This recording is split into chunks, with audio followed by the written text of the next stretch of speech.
तो बच्चों आज हम लोग सीखेंगे घर्षण को प्रभावित करने वाले कार्य। इसमें प्रयोग में मैंने क्या लिया है, सबसे पहले ये स्केल है हमारे पास, फिर ये सिक्का है, फिर ये रबर है, फिर ये आपका शार्पनर या कटर है और ये पेंसिल है। ऐसा इसलिए किया गया ताकि आपको अलग अलग सतह मिल सके और आप घर्षण किस प्रकार ये विभिन्न सतहों से प्रभावित होता है इसको जान सके। सबसे पहले मैं क्या करने जा रहा हूँ, तो इस स्केल पर सिक्के को लिटा रहा हूँ। इस स्केल पर सिक्के को मैंने लिटा दिया है और अब स्केल को टिल्ट कर रहा हूँ, तिरछा कर रहा हूँ, धीरे धीरे करके स्केल को एक सर्टेन ऊंचाई तक मैं लेकर आने वाला हूँ। देख रहे होंगे आप, धीरे धीरे हमारा ये स्केल का इंक्लाइनेशन यानी स्केल जो है आपका क्या होता जा रहा है, टिल्ट होता जा रहा है। आप देखेंगे कि एक ऊंचाई तक आने पर ये सिक्का इससे क्या कर गया है, सरक गया है। इस ऊंचाई पर आकर ये सिक्का क्या कर गया है, सरक गया है। फिर से मैं सिक्का रख के आपको दिखा रहा हूँ।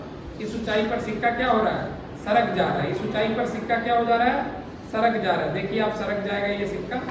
अब इसी ऊंचाई पर हम देखते हैं कि क्या कटर सरकता है या क्या शार्पनर सरकता है, तो बहुत तेजी से सरक गया। क्या इसी ऊंचाई पर पेंसिल हमारा सरकता है, तो नहीं, पेंसिल इस ऊंचाई पर नहीं सरका है। इसको सरकने के लिए थोड़ी और ऊंचाई करने की क्या है, आवश्यकता है। थोड़ा और ऊंचाई आपको क्या करना पड़ेगा। अब देखते हैं कि क्या इस ऊंचाई पे, जिस ऊंचाई पे पेंसिल सरक गया, हमारा रबर सरक रहा है क्या। तो देखिए आपको इस ऊंचाई पे भी रबर सरकता हुआ नहीं दिख रहा है, यानी आपको दिखाई दे रहा है कि इस ऊंचाई पर पेंसिल के बीच और स्केल के बीच घर्षण कम था, लेकिन रबर और स्केल के बीच घर्षण क्या है, अधिक है। तभी इस वजह से ये रबर इस स्केल पर इस ऊंचाई पर सरक नहीं पा रहा। अगर हम और ज्यादा ऊंचाई करें तो अब रबर क्या होगा, धीरे धीरे सरकना शुरू हो जाएगा। देखिए रबर और स्केल के बीच का घर्षण इतना मजबूत है कि इतनी ऊंचाई के बावजूद क्या हो रहा है, सरकने नहीं दे रहा है रबर को। देखिए और हम धीरे धीरे क्या कर रहे हैं, ऊंचाई बढ़ा रहे हैं। अभी इतनी ऊंचाई हो चुकी है, फिर भी हमारा ये रबर सरक नहीं रहा है। और आप देखेंगे नजदीक आके, एकदम नजदीक आकर देखिए आप इसको कि आपका ये रबर अब सरकना शुरू हुआ है और बहुत धीमी गति से सरक रहा है।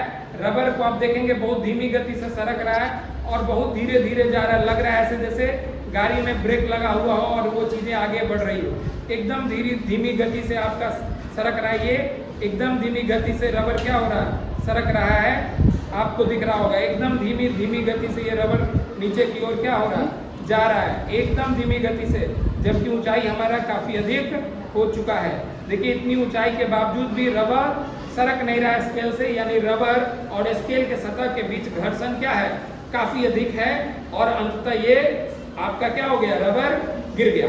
तो हम लोगों ने सीखा कि विभिन्न सतहों के बीच जो घर्षण लगता है वो एक समान नहीं होता है, बल्कि अलग अलग होता है।